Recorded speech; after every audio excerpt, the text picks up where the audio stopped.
here and share with you my story and what I do now in the last 10 years.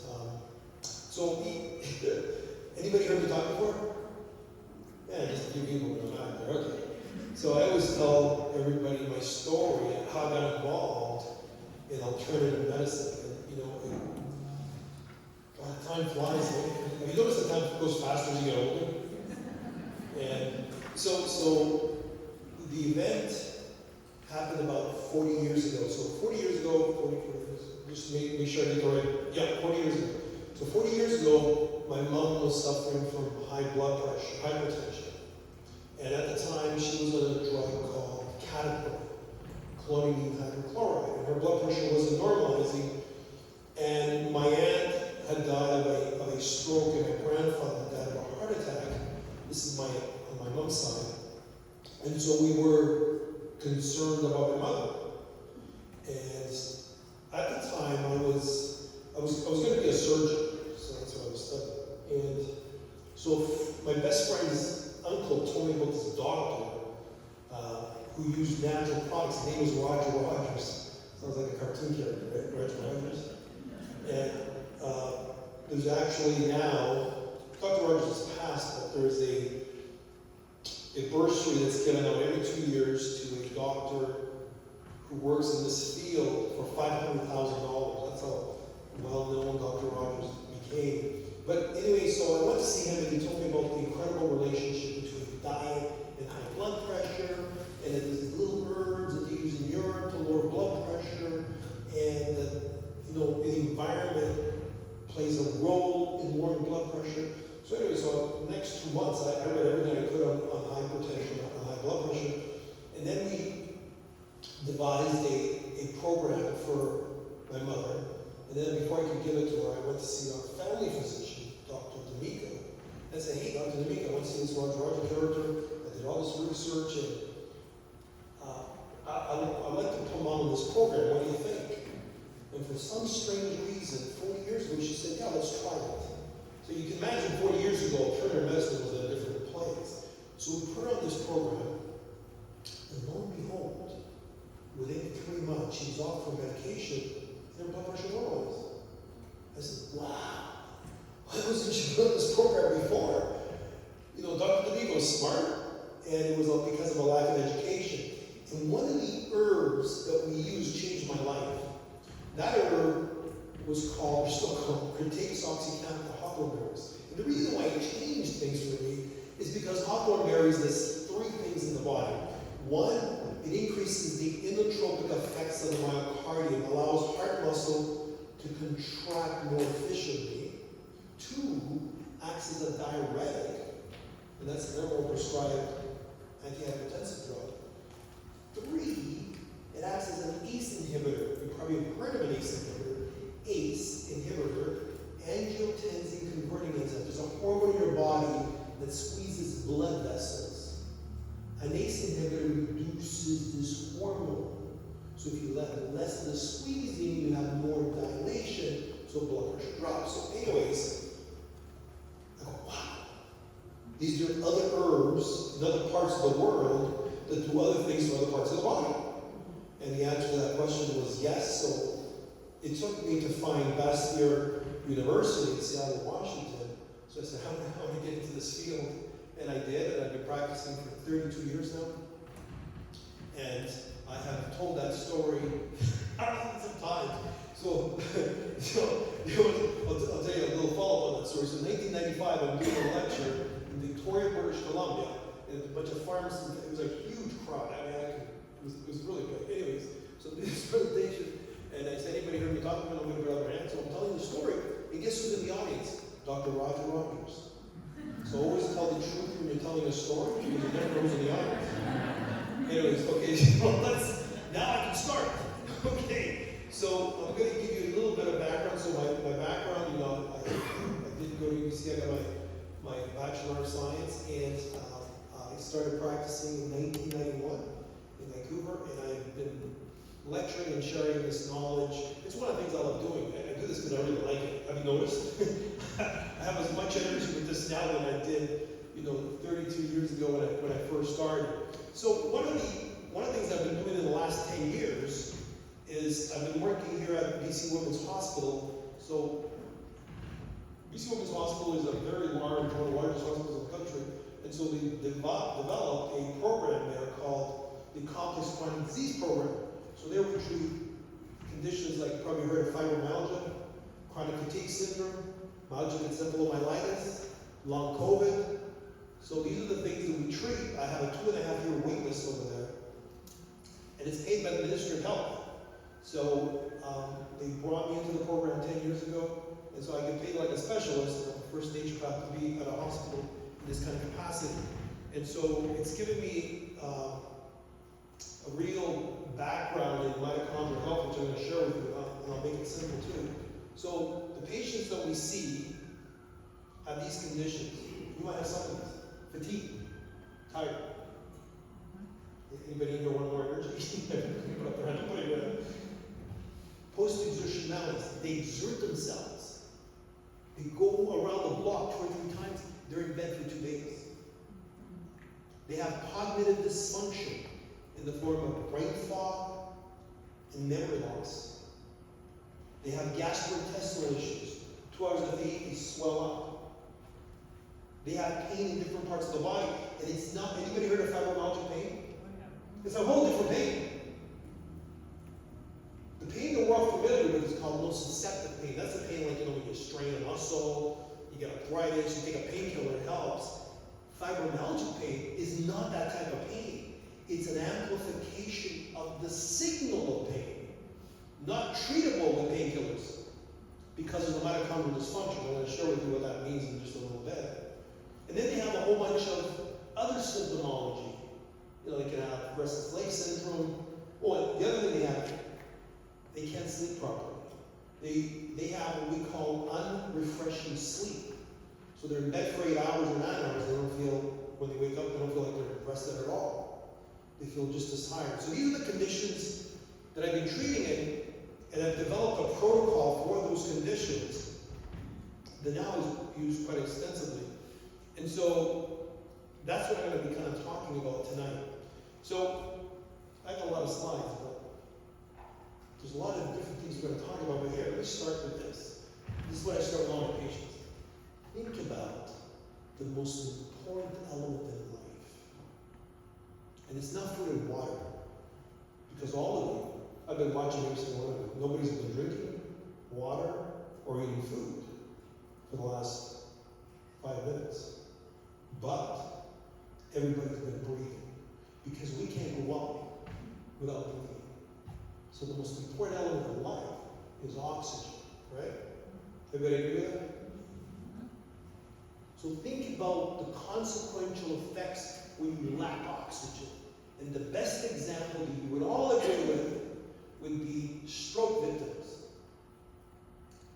Stroke victim is a lack of blood flow to a particular area of the brain for a minute, 2 minutes, 3. What happens when that occurs? Paralysis of different parts of the body.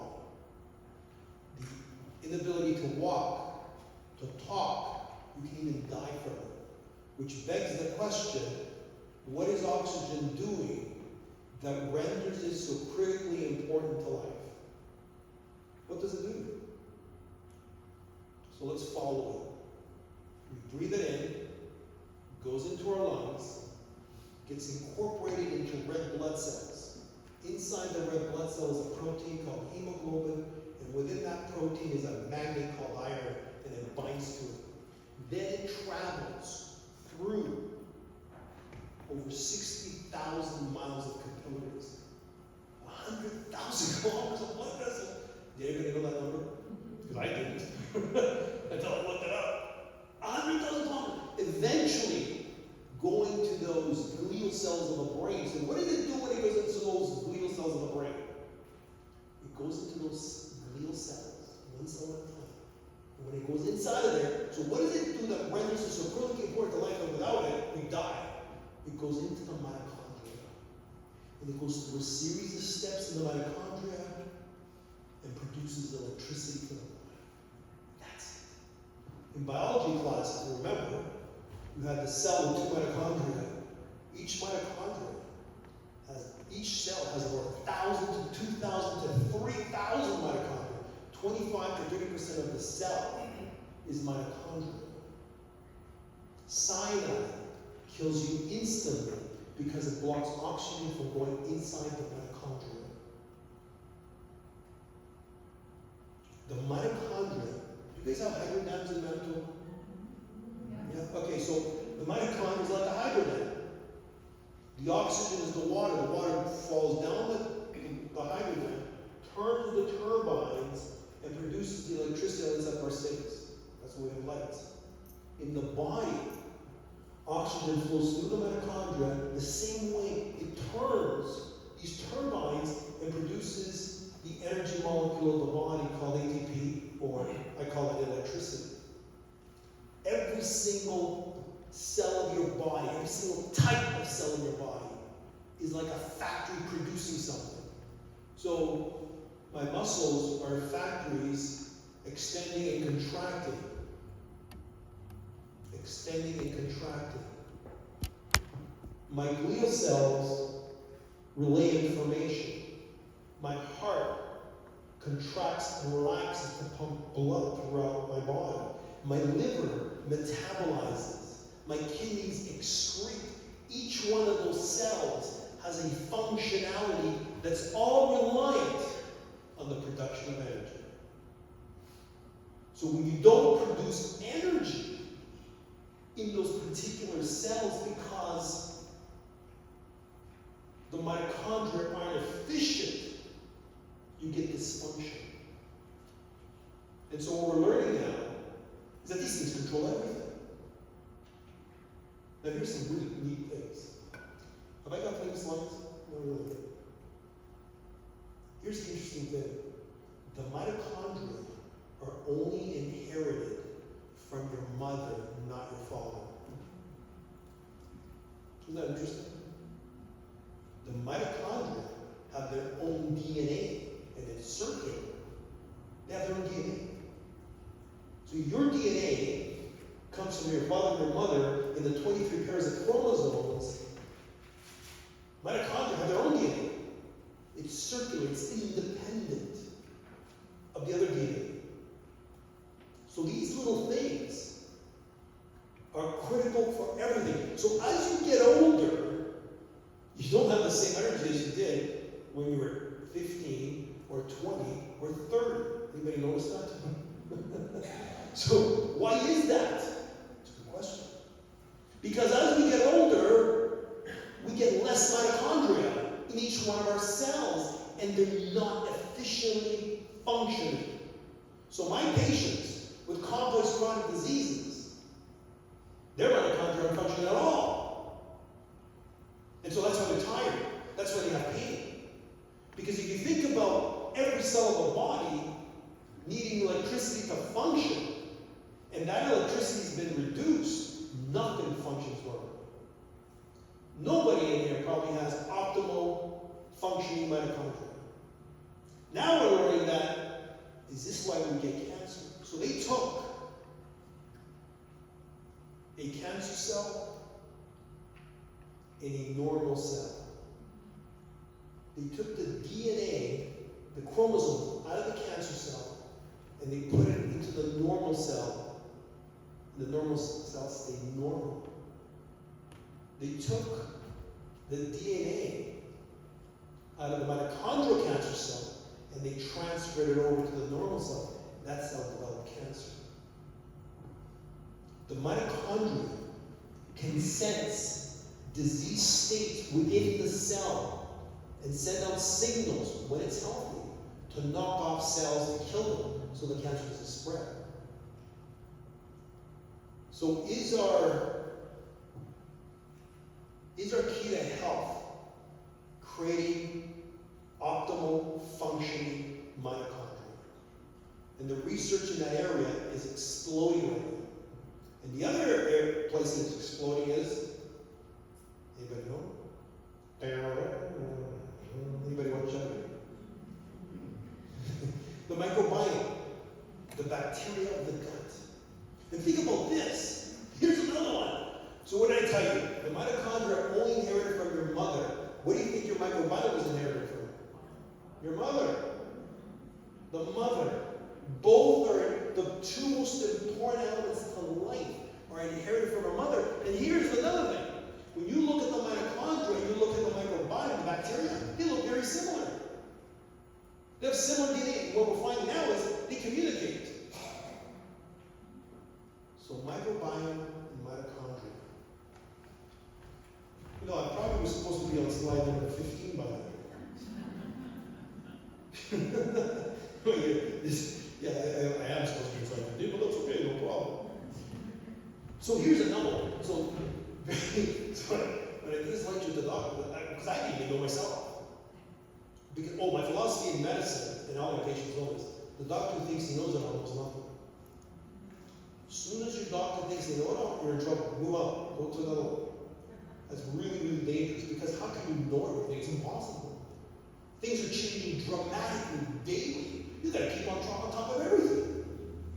So that's my philosophy. Because I've learned so much from my own patients. So they come in and they tell me things, and then, oh, gee, that's really interesting. So always listen to others. It's important. And then analyze it. Anyways, what was I talking about? Oh yeah, that's what I know this. So listen to this. How much you guys think I weigh?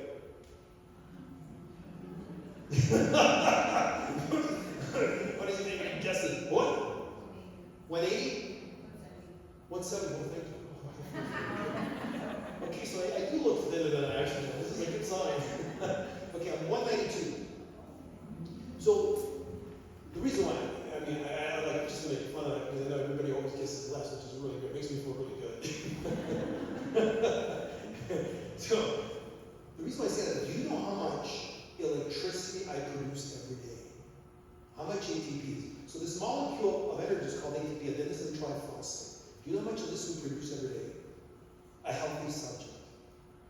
So if I'm optimal health, I produce 192 pounds of ATP every day. Which is hard to believe. I didn't believe it. The first person who told me that was 15 years ago was Mitochondrial.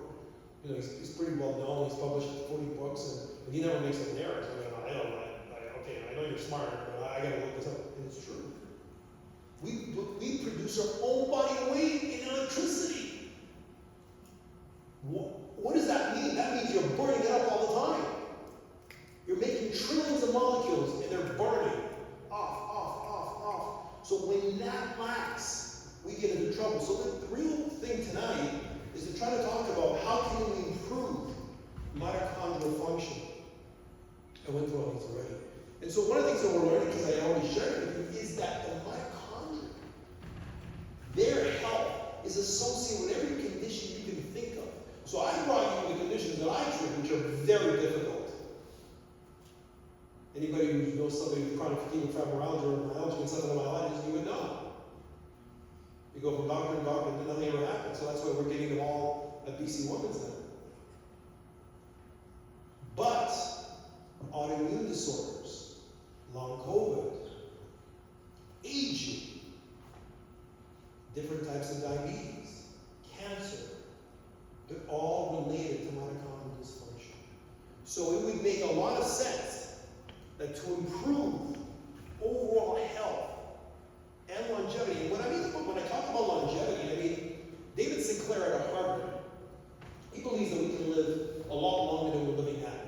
So guess where his work is all around? Mitochondria. So I've done some stuff with him, and how can we improve mitochondrial function with some of the things that I've been using at BC Women's, and can we do it? And we can do it. We can do it. So, first of all, how does the mitochondria become impaired? How does it not work? So I always try to look at the low-lying fruit. Show me something that gives me examples of when I'm fatigued. So for example, here's a dumbbell curl, 25 pounds, 1, 2, 3, 4, 5, 6, 7, 8. Some of you can do 12 back hands. So I just dropped that at 8. What happened? I used all my electricity in my bicep And now I feel pain, and I have no more energy. I can't lift another one. So now I'm going, and I regain some of that power. So now I can lift it, and I can maybe do 4 or 5. That's a regeneration of electricity that becomes less and less as we get older, because we have some things that are going on that are wrong.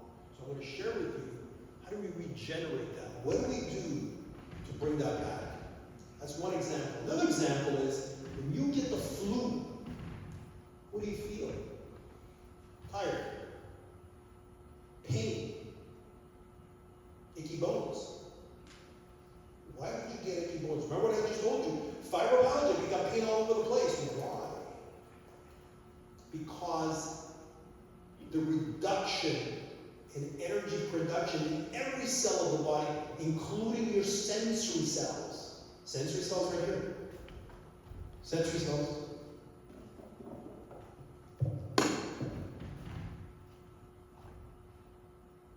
I'm sensing this glass case. I know it's smooth and it weighs 3 ounces. That information is going to my brain, relaying back. When you have mitochondrial dysfunction in cases like fibromyalgia, that information, because the sensory cells don't have enough energy, they can't relay the information properly. So all of a sudden I think it's 15 pounds or 30 pounds, because the energy is not there to relay the information. That could create sensitivity to lights. A 40-watt light bulb could appear like 1,000,000 watts. Sensitivity to chemicals, all of a sudden you react to everything. And sensitivity to pain. So all these things can change when you lose energy. And that's what happens when you have a flu. Because the flu, the virus, is impacting mitochondrial function, creating a redox potential, which I'll show you in a second. That's creating a lack of energy production. That's when you feel exhausted. Stress is another component that can change everything. So, how many people blame stress for flus, colds, all sorts of things, right? Yes? Yeah. Yeah, see, I like everybody answers. Makes them feel important. So, how does stress create issues? How does stress create mitochondrial dysfunction?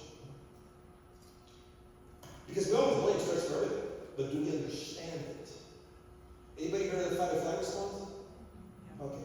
So in order to understand that response, we need to understand the gut. You know, we think the gut is a place, that's a whole lecture in itself. We think that that's a place where we digest foods, eliminate waste, absorb nutrients, but the gut does a million more things than that. It has 100 trillion bacteria. It holds 80% of your immune system. Have you ever wondered why your gut holds 80% of your immune system? It's kind of an interesting question. I'm glad you asked that. I'm going to answer it. Your main entry point to your body. First of all, the gut's an external system. External. The main entry point to your body. The place where you get the most exposure to the external environment is not my skin, it's my gut. If you were to guard your house from burglars, where would you put the guards? The front door and the back door, the main entry points. Your immune system is here because that's your main entry point. Okay, now, I know you think I've lost my train of thought, but I haven't. I'm getting there. So here's the interesting part. What separates everything inside your gut, all 100 trillion bacteria, all compounds, from entering your bloodstream is one cell. One cell. Something you can't see with the naked eye is all that stands between life and death. One cell. It's hard to believe. And when you look at that one cell lining, those cells, there's 100 proteins per cell that holds those things together. So it's really tightly controlled. Now, why am I telling you this? So I can get to the next point. Now, this is what happens when you are stressed. When the zebra confronts the lion, what is the zebra going to do? He either fights the lion or runs away. That's what we call the fight-flight response. And what is it going to do? It's going to run away. And what does it need to do when it runs away? It needs its legs to be full of blood and being able to go really fast. So where does the blood come from? When I do my dumbbell curl, why are my veins filling up? It's coming from the core. So the core loses blood, goes to the peripheral tissues, and we measure this. And when that occurs, that one cell line opens up and becomes leaky. And when it becomes leaky, things get inside the bloodstream and they attack the mitochondria. I'm going to share it with you. You're going to figure this out. I'm going to get to it. Just remember, it becomes leaky, things go up, and that's why when you're stressed, you're going to feel more fatigued. All my patients, I have interviewed over 10,000 patients with those conditions, and what have I asked them? When your stress levels goes up, do your symptoms get worse? Guess what the answer has been? All 10,000 plus times. Always yes. Because of what I just explained to you. So stress can create this dysfunction. I'm going to explain to you how this dysfunction exactly happens whenever I get to that slide. And we already know what these things that get inside the blood are called from your gut. They're called PAMPs and DAMPs. That's not important. Okay, so there's two things that improve mitochondrial function. One is called upregulation, and two is called redox. Upregulation and redox. What's upregulation? Upregulation is this. I bet you that if you don't eat for 6, 7, 8, 9 hours during a day, you're going to feel tired.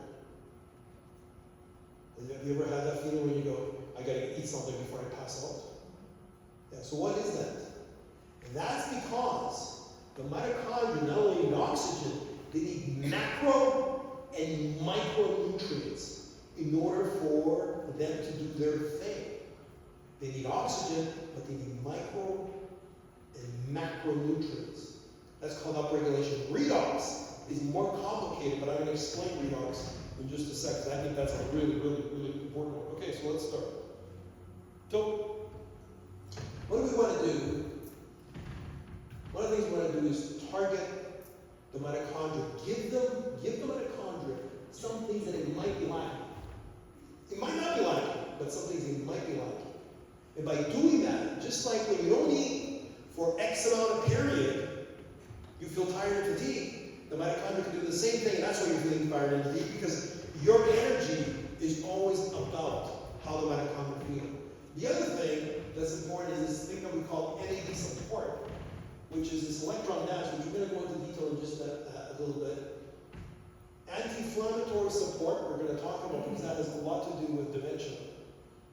And then last but not least, sleep. And sleep is important because it regenerates mitochondria. Mitochondria replicate themselves over and over again. In order for that to happen, you really need to sleep.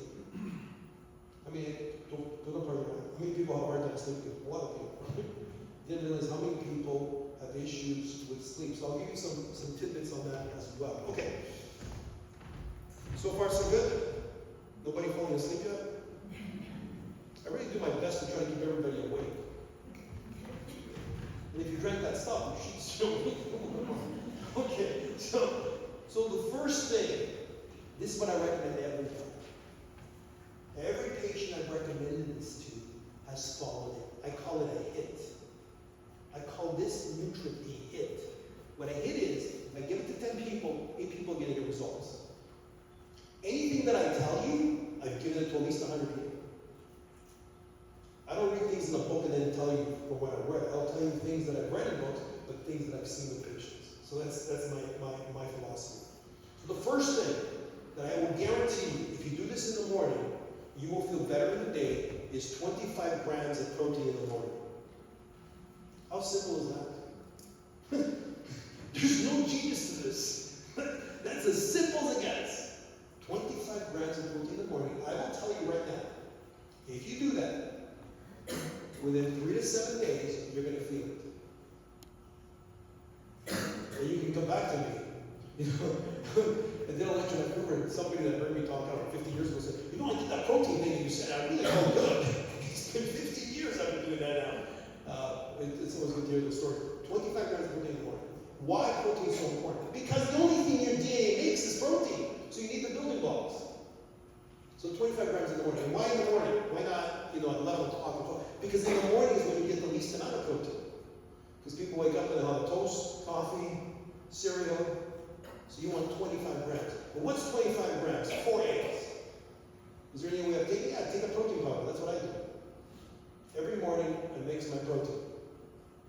It's easy. You can even do it in a little shaker thing with water. And just drink it. Get that 25 grams. It's going to make a difference. The other thing that makes a difference is something really simple called magnesium. Anybody heard of magnesium?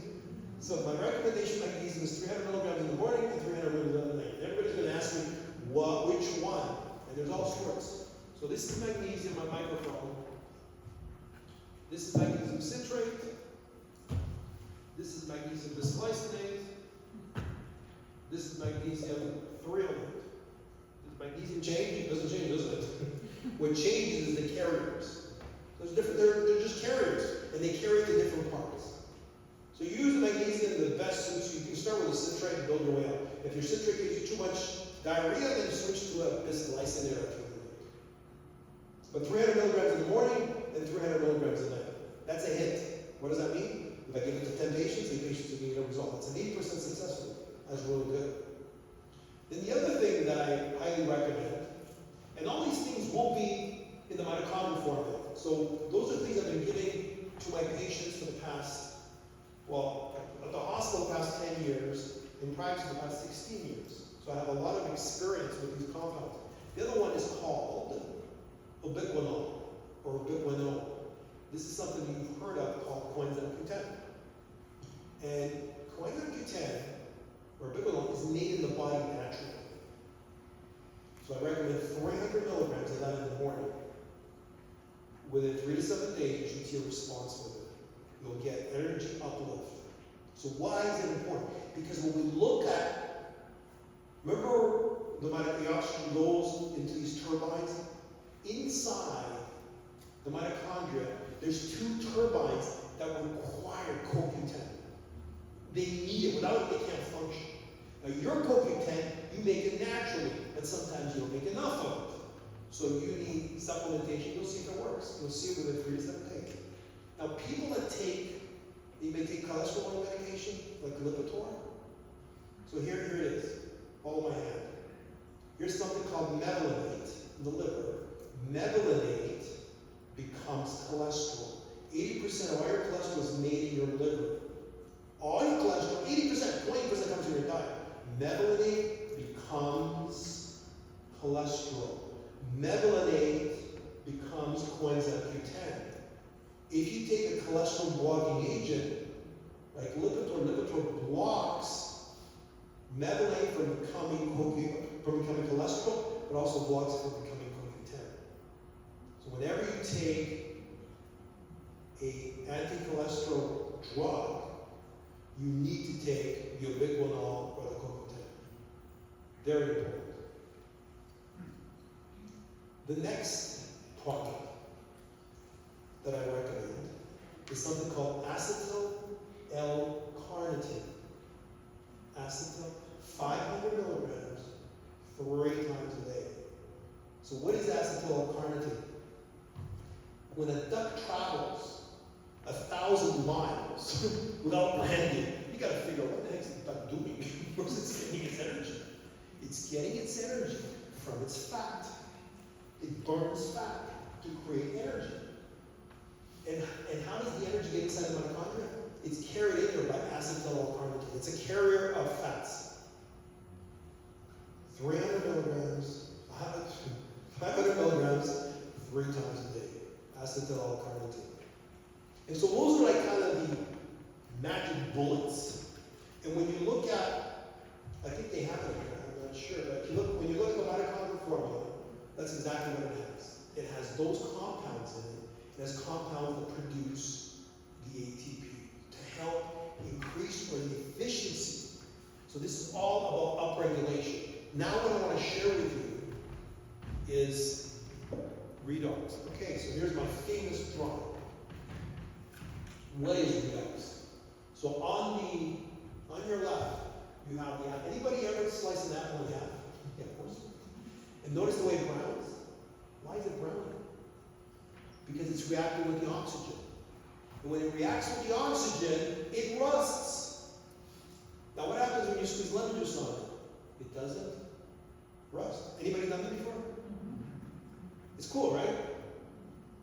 Lemon juice acts as an anti-rust agent or antioxidant. Really what it is, if you want to know the scientific, real terminology of an antioxidant, what all electron donor.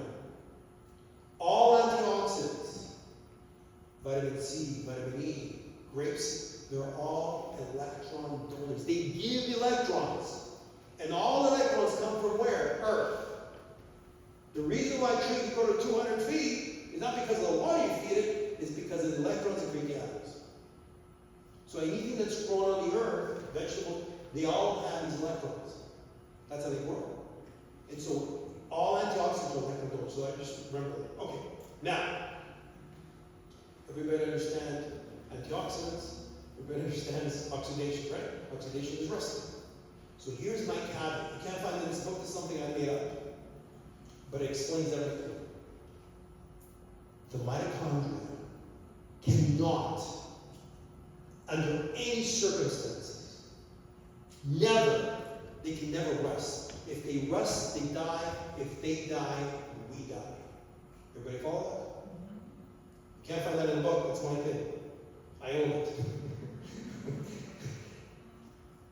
So now, how does the mitochondria not rust? It's got tons of oxygen going through it. Because the mitochondria has glutathione and SOD, superoxide dismutase, that stop the rusting. They're the lemons. Now instead of remembering those two complicated names, I'm going to make it really simple. Pretend, for visuals, that each mitochondria has 100 lemons. Each mitochondria produces 100 lemons a day. Now, what happens when you get stressed and your gut becomes leaky and things get inside the bloodstream, or a virus comes from outside, or you take some bad stuff in your body and it rots 50 of your lemons in every mitochondria in the body? What's going to happen to the mitochondria when it loses 50 of its lemons? Each one has to have 100 lemons for it not to rust. What's going to happen? It's going to rust, but what did I say? It will not rust. If it rusts, it dies. If it dies, it dies. So how's the mitochondria? So listen to this one. How's it going to adapt to losing 50 lemons? The only way it can adapt is by doing this. Reduce the uptake of oxygen by 50% and reduce the output of energy by 50%. You've just lost 50% of your capacity to produce energy because you have a redox issue. And this is a big problem that everybody suffers through, and this is why antioxidants are so important. So one of the ways of circumventing that is to give lemons into the body. So some motivation, is there any free lemons out there that I can take? Yeah, there is. So one of the ways that you can also get this, anybody heard of grounding?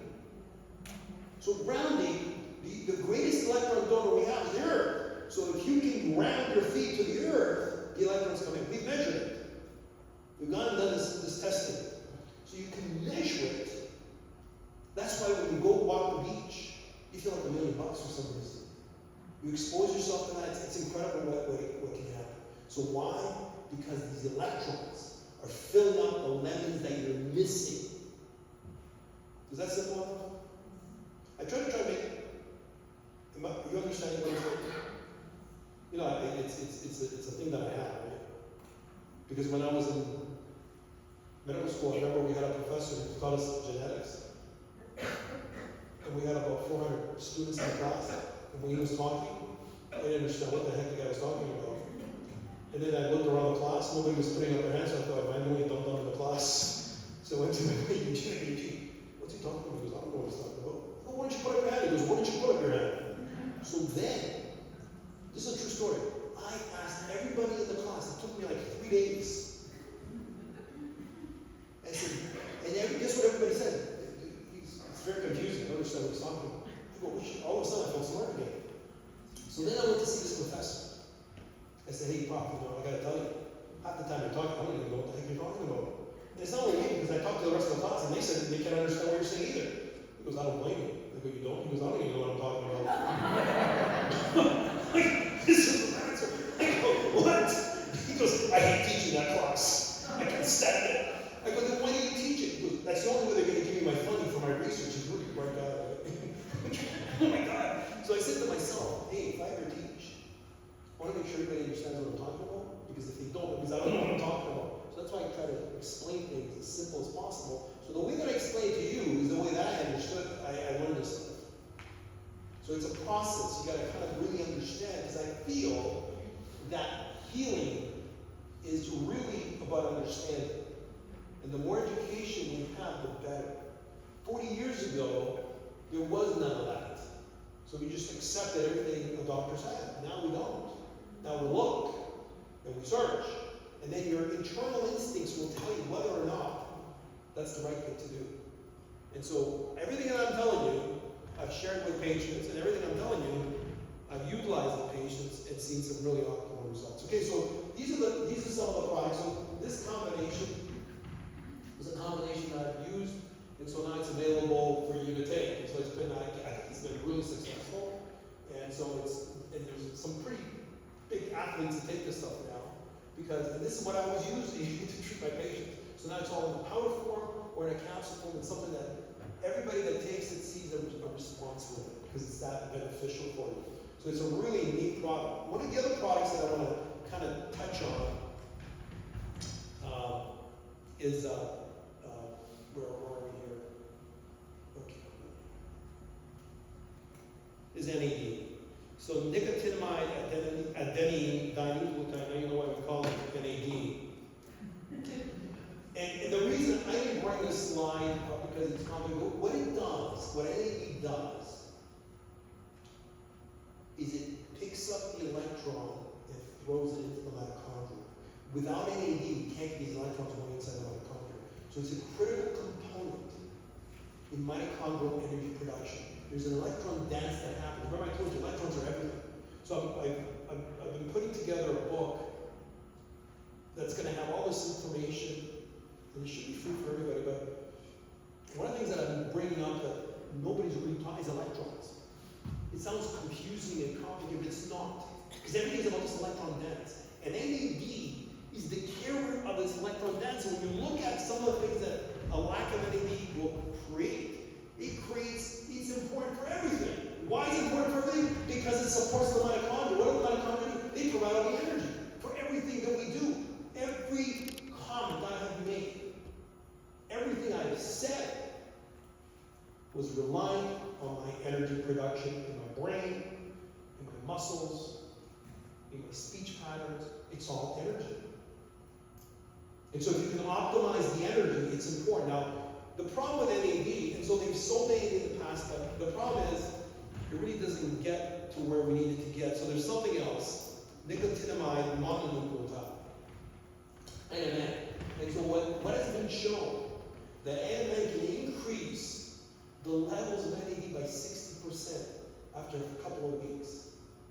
So this is one of the things that we recommend to utilize, and I think they have it here as well. Yeah, here it is. NMN.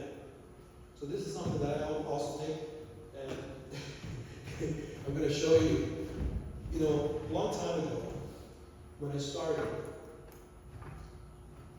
35 years ago, when I was taking all my MD buddies, they used to laugh at me. Here's my supplements for my trip. You see? So I've been doing this for 35 years, and you have no idea how many trips I've been on. When you say, what is that? I've got so many supplements. And I've been on planes. I remember one. I can tell you this. It's not. There was no privacy here. So I'm flying to New York to meet a publisher. And you know who's sitting next to me? Goldie Hawn. So, I kind of stayed very quiet about the whole situation. I didn't get too excited. Everybody on the plane was pretty excited. And so I take my supplements, and she goes, yes? What is that you're taking? I go, these are my supplements. Well, what are your supplements? So I explained every supplement and what they did. And she chatted for 4 hours straight, non-stop. I almost had a headache. And she goes, where are you going? I go, I'm going to Mennonite. She goes, oh, I can give you a ride. My driver's picking me up. So she had my hand. I go, you know what? I think this is not a good idea. And then there was a call in my office, Goldie Hawn on line 2.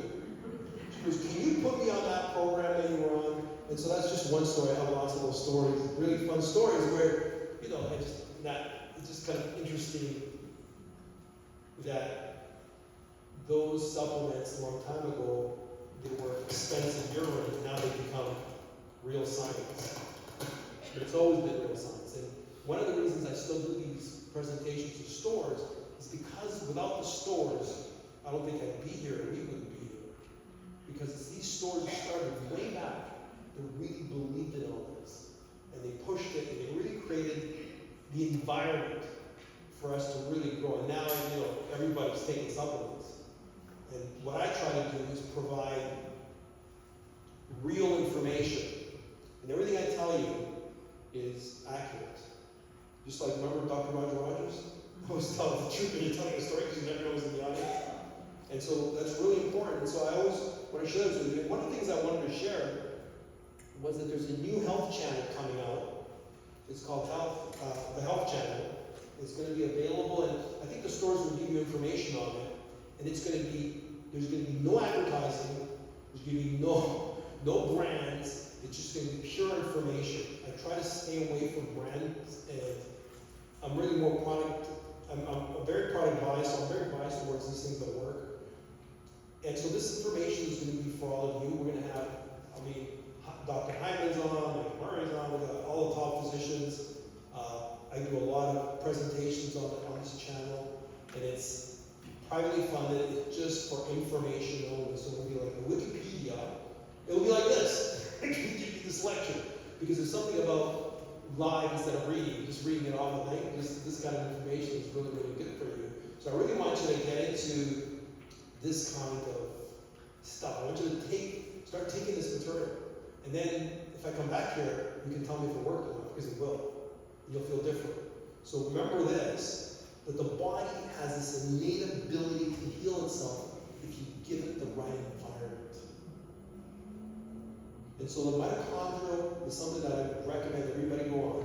The other thing that I would recommend all of you go on is omega-3s. Omega-3s have over 20,000 studies. And it's something that I think everybody should be taking. They are, and why is it important? Did anybody ever watch or hear about the movie Super Size Me? Okay, so isn't that interesting? So think about this, right? What happened to that guy? McDonald's has protein, has carbohydrates, has vitamins, have analyzed it. So they have all those nutrients. So why did this guy, after 2 months, why did he have to stop the experiment? Because he was nearly dead. This is 15, 20 years ago. So what happened? So what happened was this. Think about this. Your body is always getting remade. Did you know that? See my nose? Nice Italian nose, eh? In 3 to 4 months, that nose will get remade. I can't see it, but the cells are dying even though they're getting made. And how do you make a cell? A cell has an outer shell. That outer shell is made out of fat. And that fat has to be able to move to fluid. Why? Because on that outer core of that cell has a whole bunch of receptors, switches that get turned on and off to allow the cells to do certain things.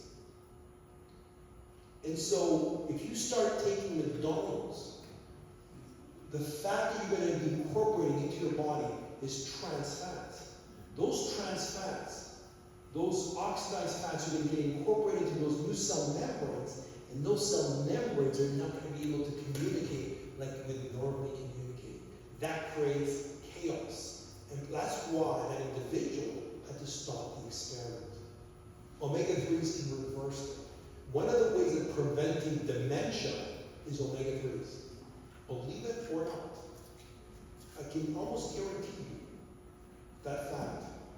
So take omega-3s daily. If you're a vegetarian, you won't need as many omega-3s because you're not getting a lot of trans fats. You're getting a lot of healthy fats from plants. But if you're not, take 3 to 6 grams a day. See, look. Where's my omega-3s? See, they're right in there. See those yellow pills? Those are my omega-3s. Those are my omega-3s, and I take them every day. Don't skip. So take them every day. So those are really, really good tidbits. And diet-wise, notice the way I'm talking about diets. Because you know why? Because I get tired of authors writing the greatest diet, and 2 years later they make a different diet. What happened to the great diet you had 2 years ago? And another year they make another diet. It drives me crazy. And so I really don't like that kind of talk. And so if you want a diet has longevity, it's been proven, the Mediterranean diet is an excellent diet. It's an excellent diet and it has incredible history. And there's tons of evidence. And that's why I'm talking about diets. Look at that diet. Vegetables, fish, healthy oils. That's it. And why would I tell you about diet? You already know what's good for you and what's bad for you. Right? You just already know that stuff. So why am I going to tell you? So the Mediterranean diet, if you want a diet that has longevity and it works, it's that one. And you have the ability to really change your physiology internally by doing the right things. And I think supplements will help you with that. I mean, I've been doing this for 32 years. I can tell you that. I can tell you that we've changed a lot of patients' lives just by adding the things that they were missing. They were missing a lot of things. And we all deserve, a clear mind. We all deserve health. And I don't care about living to 130, but if I can live with a quality of life, that's the important point. We've seen a lot of suffering. So we can avoid that. We can avoid that with some of these things that I shared with you today. It's just a start, but it's one of the ways of going. And one of the starts is going to be the mitochondria. The other one that I'm just going to finish off with this is your microbiome. So what we're learning about the bacteria of the gut is incredible. It's exploding. That those bacteria control so much of your body. They're inhabitants and we need to feed them. And the way that you feed them is always think like this. When you're eating food, you're feeding your physiology and you're feeding your bacteria. And the way that you feed your bacteria is make sure you have fiber in the diet.